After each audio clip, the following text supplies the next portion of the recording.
Good day, everyone. My name is Mr. Adeyela Peter. I'll be taking you statistics. So, in statistics, we have measures of location and measures of dispersion. Those are the categories of statistics in concerning senior secondary school. So, we have measures of location and we have measures of dispersion. But this week, I'll be taking you measures of location.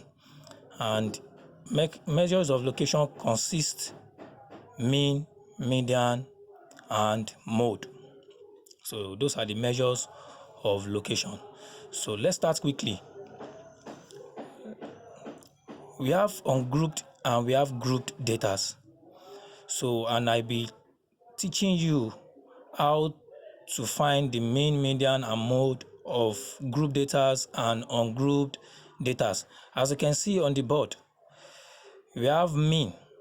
So how do we calculate the mean of ungrouped data and the mean of group data? The mean of ungrouped data is equals to bar x. It means we denote mean as bar x in mathematics or in statistics. So mean equals to x1 plus x2 plus x3 divided by n.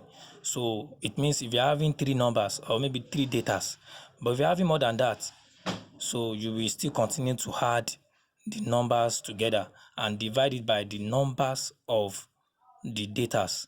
That is, let's assume we are having 5 numbers. So you will add the 5 numbers together and divide their sum by 5. So let's move to the group datas. So this is the formula for calculating grouped datas, which is mean equals to summation fx divided by summation f. So let's quickly move to the example. The example says find the mean of the numbers 42, 56, 38, 41, 68, 86, 56. And how do we get the mean of these ungrouped data? When you add all the numbers together and you divide them by 6, because we're having total numbers of 6. 1, 2, 3, 4, 5, 6. So you will add 42 plus 56 plus 38 plus 41 plus 86 plus 56, and you will divide it by 6, just like the way it is here. So we have x1 plus x2 plus x3 plus x4 plus x5 plus x6 divided by 6. So when we had 42 plus 56 plus 38 plus 41 plus 86 plus 56, and we divide it all by 6. So the sum of all these numbers is 319 divided by 6.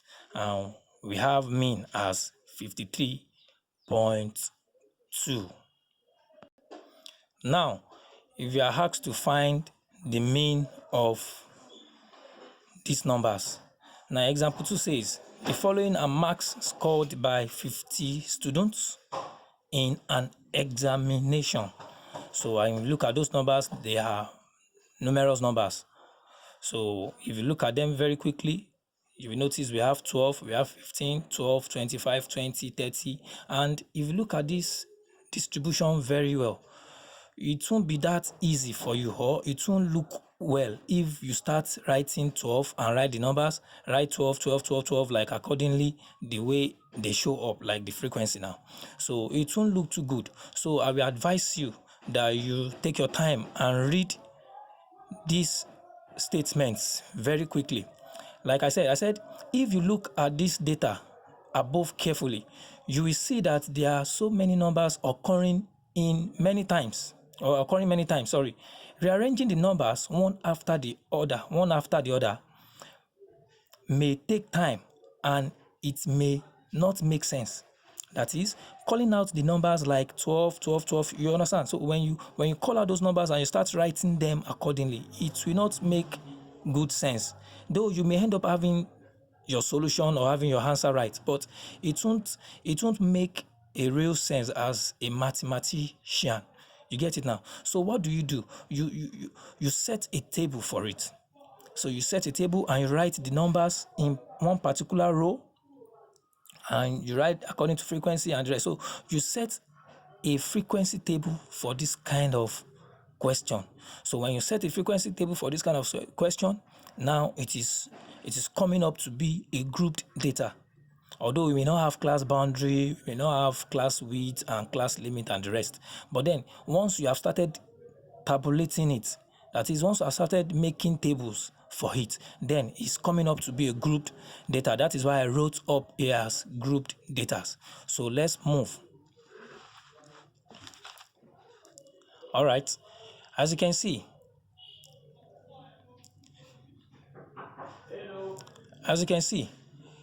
I've made or I've prepared a table for it. So this is the table prepared for it. This is serial number.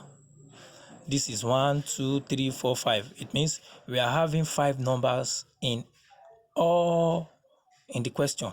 We're having 5 numbers. So we have 12, we have 15, we have 20, we have 25, we have 30. And the frequency for 12 is 16. It means 12 appeared 16 times, 15 appeared 13 times, 20 appeared 9 times, 25 appeared 5 times, 30 appeared 7 times.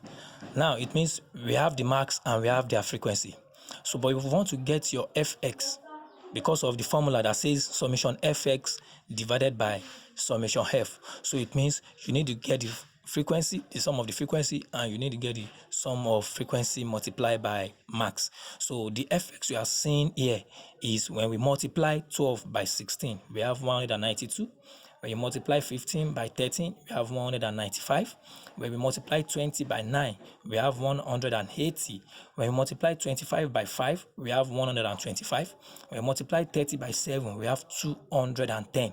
So when you have this table, or after you must have make or prepare this table, now you now go back to the formula which says summation fx over summation x. It means if you are to find the mean now, the mean is summation fx over summation f. Then I will advise you to read all the statements very carefully. When you read them very carefully, you will understand better. But time may not permit me to start reading them, but that's why I wrote them here, or I write them here for you to read and assimilate. All right, let's move to the next page. All right, this is the next page now. So if you look at it very quickly, summation fx, what is summation fx? Summation fx is when you add all the frequency and the max together. Like we have the frequency and the max here. If you look at it very quickly, we have fx, which is 192, 195, 180, 125, 210. It means when you add everything here together, you will have your summation fx. Summation fx means sum of fx, and sum of fx is when you add 192 plus 195 plus 180 plus 125 plus 210. So the summation fx is 192 plus 195 plus 180 plus 125 plus 210. So everything sum up to be 902. And summation f is the sum of the frequency. We have 16, 13, 9, 7, 5. When you sum everything up together, we have 50. Now, to find the mean of the above data, we will use the formula for grouped mean, which is summation fx divided by summation f. And what is summation fx? Summation fx is 902. And what is summation f? Summation f is 50. So we have mean equals to 902 divided by 50, which is summation fx divided by summation f. So and we have our mean as 18.04. Thank you very much. So if you have questions, or if you are not too clear, you can send a message. But I believe with this few time I've spent with you, you should be able to understand one or two things about the mean of ungrouped and a grouped data. So I hope this video is relevant. I hope you get one or two points from this video. So if you have questions, you can message, or you can message on the comments, or via the comment. Thank you very much.